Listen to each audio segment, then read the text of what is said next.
தாத்தா தன்னுடைய பேரனை கொஞ்சிறாரு, தூக்கி போட்டு பிடிக்கிறார். பிடிச்சிட்டு சொல்கிறாரு, டேய் போக்கிரி பயலே அப்படின்னு கொஞ்சிறாரு.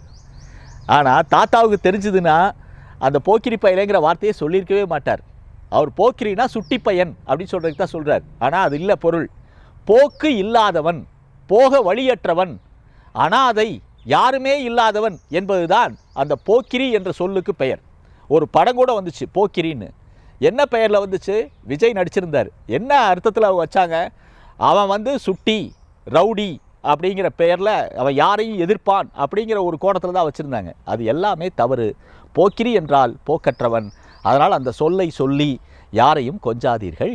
பல நேரத்தில் நாம் திட்டுற சொல்லே பாராட்டுற சொல்லாக மாறிடுது.